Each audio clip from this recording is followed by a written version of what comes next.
Hey there! Subscribe to my channel and also press this bell icon so you can get latest video notifications. And this is absolutely free. The test is in 4-part, Part 1, Part 2, Part 3, and Part 4. Now look at Part 1. Part 1. Wants to relocate to the United States. First, you have some time to look at questions 1 to 6.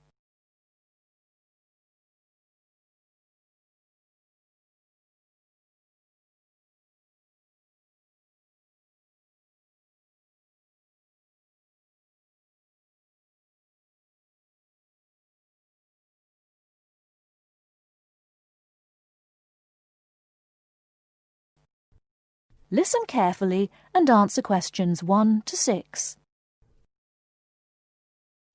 Good morning, and how can I help you? Good morning. My name is Sandra da Costa. I'm a first-year student and I'm a bit confused about a few things.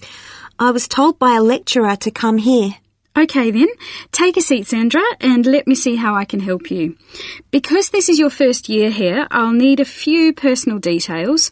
What did you say your name was again? Sandra da Costa. Is that Sandra? No, it's spelt with an O. So that's S-O-N-D-R-A. Mm-hmm. And can you spell your surname, please? It's D-A-C-O-S-T-A. Is that all one word? No, it's 2 words actually. Fine. And are you living on campus or in other accommodation?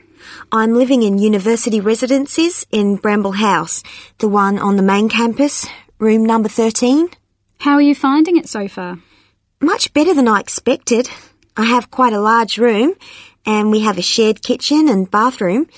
The other students I've met seem really friendly. That's good to hear. I think you've made a wise decision living on campus. Now just a few more details and then we can go on to discuss what's worrying you. Where are you from?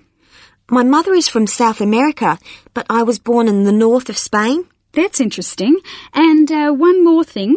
Do you have a number we can contact you on in emergencies? Yes, I have a mobile number. It's 07764 543302. Let's just check that.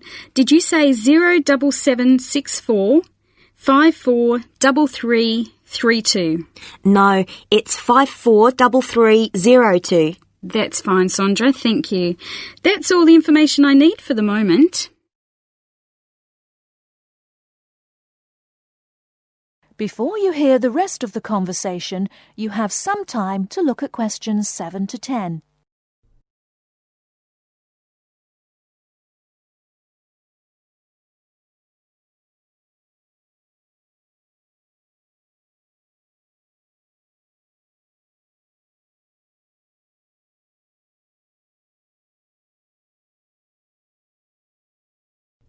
Now listen and answer questions 7 to 10. So, how can I help you? Well, I'm really worried about how I'm going to cope with university life. I mean, I feel like I don't know what's going on. Don't worry, Sandra. Most undergraduates feel like this in their first week. Well, maybe if I knew the campus a bit better, that might help. Do you have a map of the campus? Yes, I was given one during orientation week, but to be honest, I don't really understand it. Well, let's look at it together. Okay, we are here now in Dalton House. Mm-hmm. Opposite this building is the arts block, where you'll find the computers. The computer rooms are open from 9 a.m. till 10:30 p.m. weekdays, but closed on the weekends. Are there no other computers on campus? There are a few in the library that are available throughout the year, except Sundays.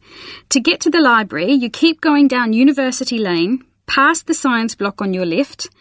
Opposite the science block are the chemistry labs, and the library is just on the right, next to Lab B. Fine. Another important building is the Students' Union. Turn left into Newton Drive. There are some trees and a little outside cafeteria. The Students' Union is just behind this. One thing I must check, have you sorted out your fees yet?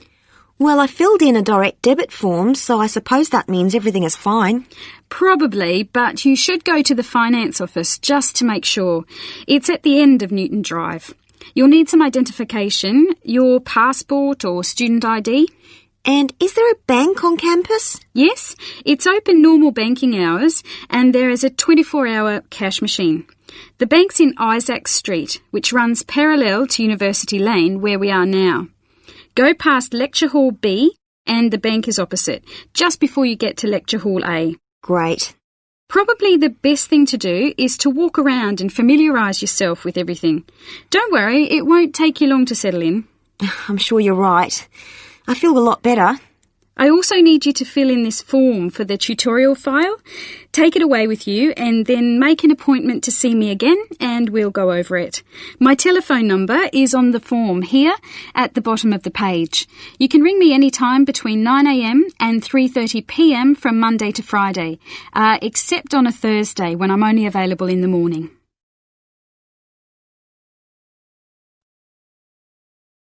That is the end of part 1. You now have half a minute to check your answers.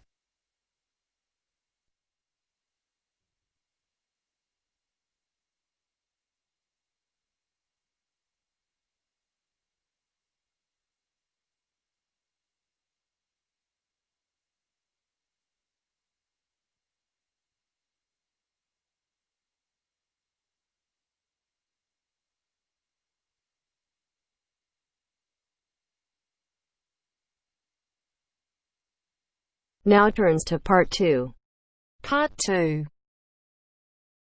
You will hear a radio interview about a lakeside resort. First, you have some time to look at questions 11 to 15.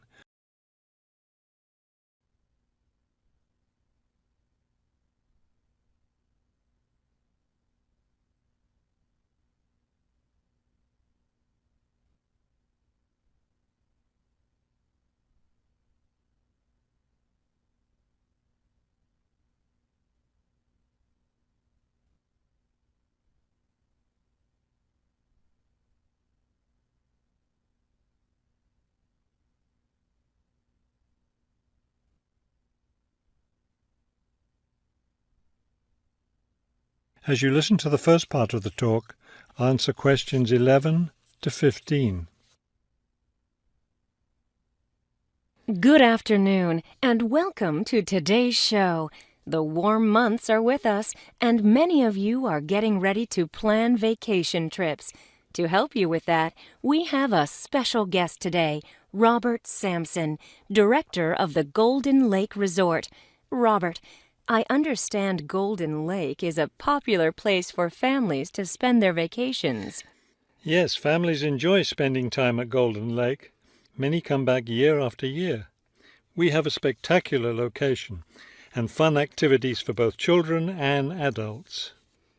Could you describe for us some of the activities available at Golden Lake? We have a lot of water activities, of course, since we're right on the lake.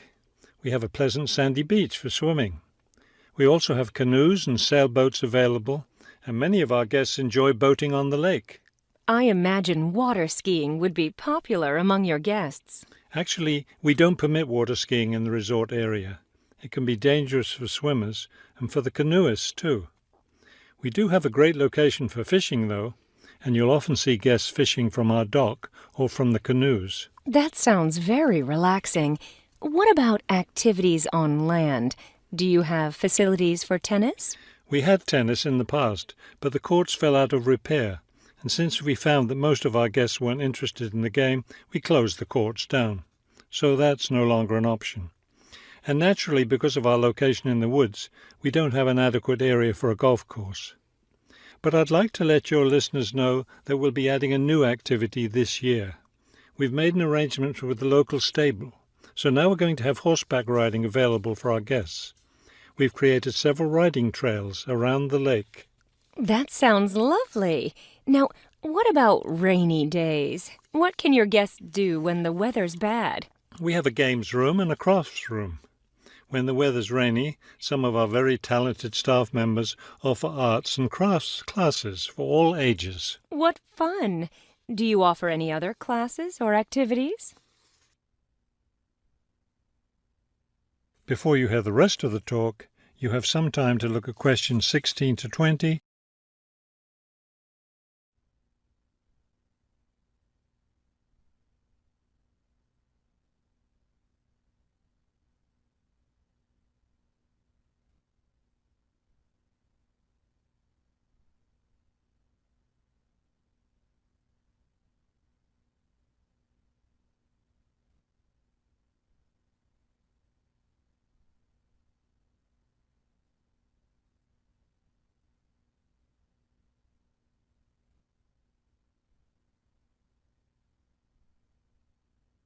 Now listen and answer questions 16 to 20.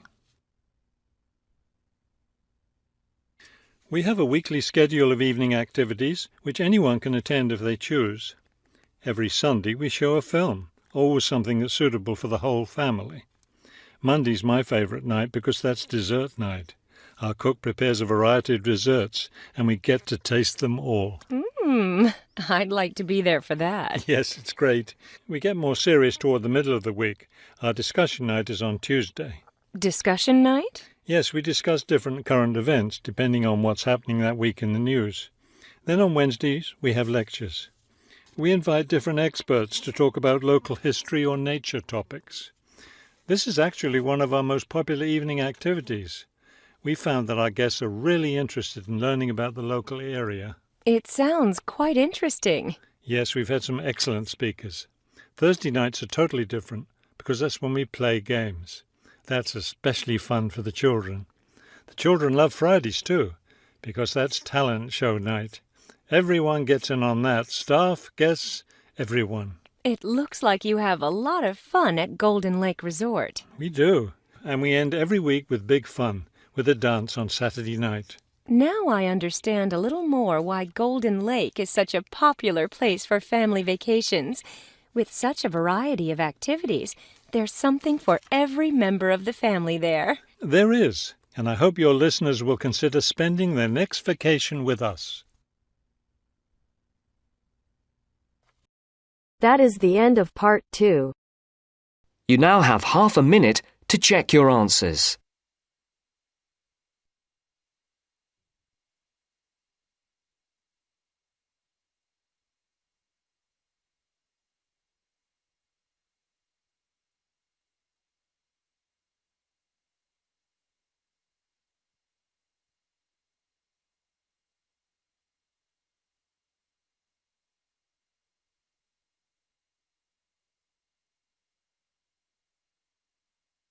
Now turns to part 3.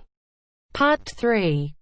You will hear a student union officer explaining about the union's functions and services to a group of new university students. First, you have some time to look at questions 21 to 25.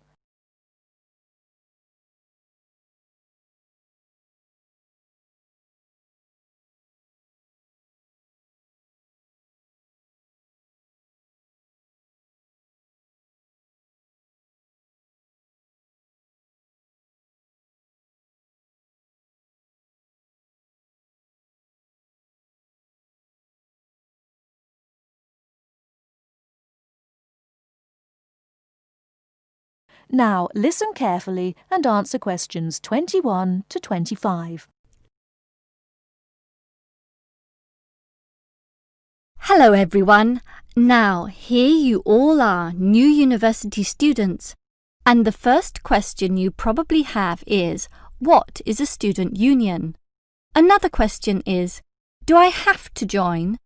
Well, regarding this second question, let me say that membership used to be compulsory in the past, but that did cause some controversy, particularly from students who wanted to remain free and unaffiliated, and this university responded. So, joining up is no longer compulsory. It's totally up to you, although I'll admit there is a fairly strong obligation to join, since all students benefit from the large variety of services that we offer. We do understand, however, that many might be unwilling to join because of a supposed political slant to the union. Traditionally, student unions have been seen as being dominated by the left, and I suppose that's still true to a large extent. Here, however, at this university, our union discourages such one-sided viewpoints, and students across the whole political spectrum are welcome. Thus, if you feel that you are a conservative type, in other words, leaning to the right, you are particularly urged to join, to provide a more balanced representation. Now, let me move back to the first question. What are we? We are a formal organisation, but totally independent of the educational body. We make our own rules, rent our own premises, and organise ourselves as we wish, and our mission is basically to help you. For example, do you remember how you all arrived in late February to have an orientation week? That gave you an invaluable induction into life here, right? Well, the Student Union organised all the festivities at the end of that.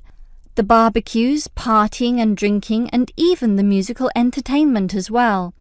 We'll do that again on occasions, and as always, those events take place on the football ground.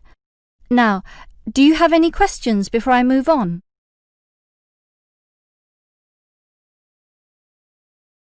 Before you hear the rest of the talk, you have some time to look at questions 26 to 30.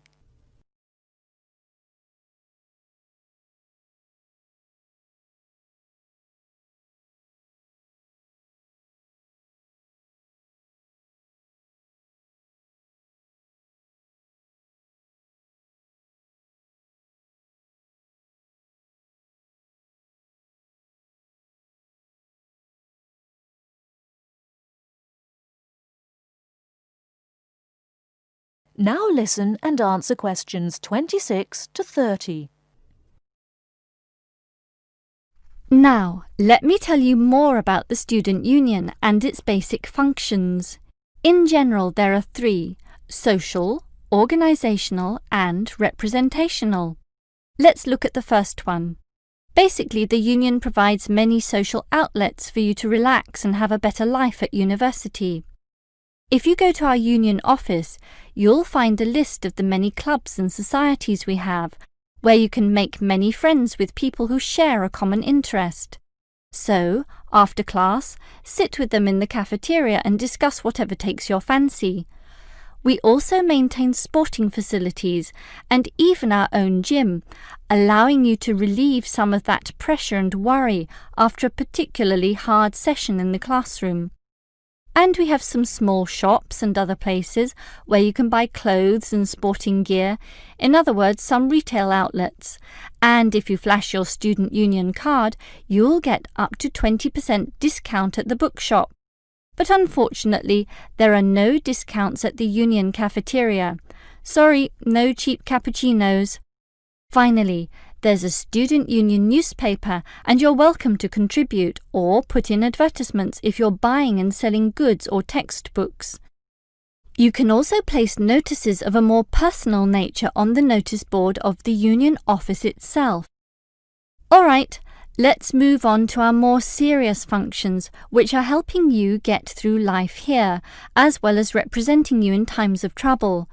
Regarding the second issue, if you have a problem or a grievance, or if you feel under pressure or depressed for reasons both inside and outside the university, for example, perhaps a dispute with your landlord or the people in your local gym, then come to us. We have a range of counsellors and helpers, and even some lawyers, who you can meet in the conference room. So just sip a cup of tea or coffee with them and tell them your troubles, and they'll be all ears. Basically, there's every reason to join the Student Union, since whatever you need, whether it be social or representational, we will help you. That is the end of part 3. You now have half a minute to check your answers.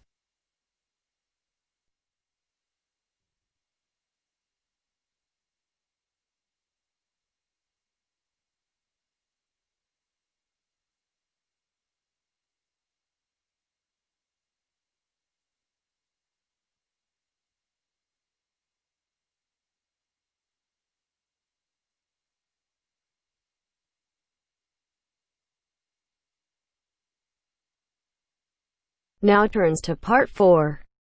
Part 4. You will hear a lecture giving advice on how to present a seminar paper. First read questions 31 to 40. Complete the notes of the outline. Write no more than 3 words in each answer.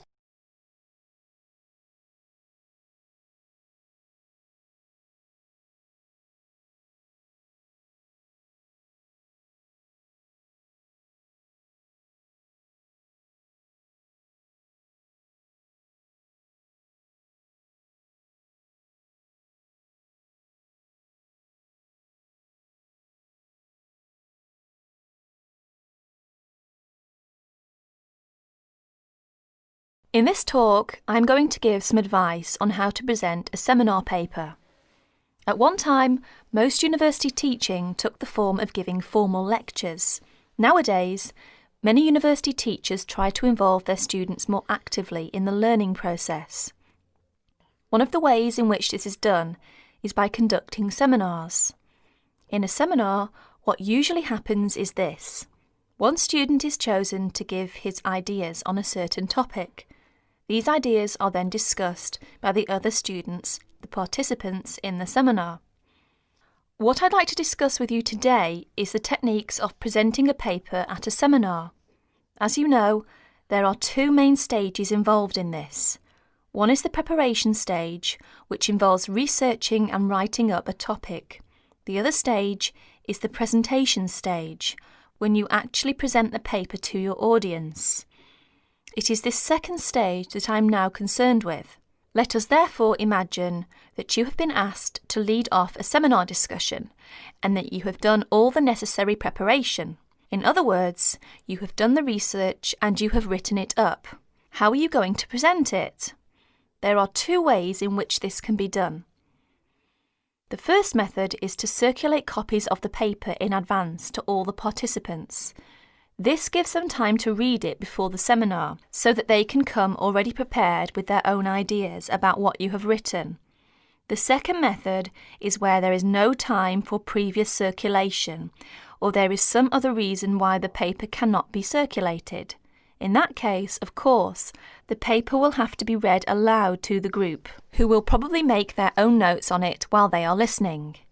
In this talk, I am going to concentrate on the first method, where the paper is circulated in advance, as this is a most efficient way of conducting a seminar. But most of what I am going to say also applies to the second method, and indeed may be useful to remember any time you have to speak in public. You will probably be expected to introduce your paper even if it has been circulated beforehand. There are two good reasons for this. One is that the participants may have read the paper but forgotten some of the main points. The second reason is that some of the participants may not in fact have had time to read your paper, although they may have glanced through it quickly. They will therefore not be in a position to comment on it unless they get some idea of what it is all about. When you are introducing your paper, what you must not do is simply read the whole paper aloud. This is because, firstly, if the paper is a fairly long one, there may not be enough time for discussion. From your point of view, the discussion is the most important thing. It is very helpful for you if other people criticise your work. In that way, you can improve it. Secondly, a lot of information can be understood when one is reading. It is not so easy to pick up detailed information when one is listening. In other words, there may be a lack of comprehension or understanding. Thirdly, it can be very boring listening to something being read aloud. Anyway, some of your audience may have read your paper carefully and will not thank you for having to go through all of it again. Therefore, what you must do is follow the following 9 points. 1. Decide on a time limit for your talk. Tell the audience what it is. Stick to your time limit. This is very important. 2. Write out your spoken presentation in the way that you intend to say it. This means that you must do some of the work of writing the paper again, in a sense. You may think that this is a waste of time, but it isn't. If a speaker tries to make a summary of his paper while he is standing in front of his audience, the results are usually disastrous. 3. Concentrate only on the main points. Ignore details. Hammer home the essence of your argument. If necessary, find ways of making your basic points so that your audience will be clear about what they are. 4. Try to make your spoken presentation lively and interesting. This doesn't necessarily mean telling jokes and anecdotes, but if you can, think of interesting or amusing examples to illustrate your argument. Use them. 5. If you are not used to speaking in public, write out everything you have to say, including example, etc. Rehearse what you are going to say until you are word perfect. 6. When you know exactly what you are going to say, reduce it to outline notes. Rehearse your talk again, this time from the outline notes. Make sure you can find your way easily from the outline notes to the full notes, in case you forget something. 7. At the seminar, speak from the outline notes, but bring both sets of notes and your original paper to the meeting. Knowing that you have a full set of notes available will be good for your self-confidence. 8. Look at your audience while you are speaking. The technique to use is this. First, read the appropriate parts of your notes silently. If you are using outline notes, this won't take long. Then, look up at your audience and say what you have to say. Never speak while you are still reading. While you are looking at your audience, try to judge what they are thinking. Are they following you? You will never make contact with your audience if your eyes are fixed on the paper in front of you. 9. Make a strong ending. One good way of doing this is to repeat your main points briefly and invite questions or comments. Perhaps I can sum up by saying this. Remember that listening is very different from reading. Something that is going to be listened to has therefore got to be prepared in a different way from something that is intended to be read. That is the end of part 4. You now have half a minute to check your answers.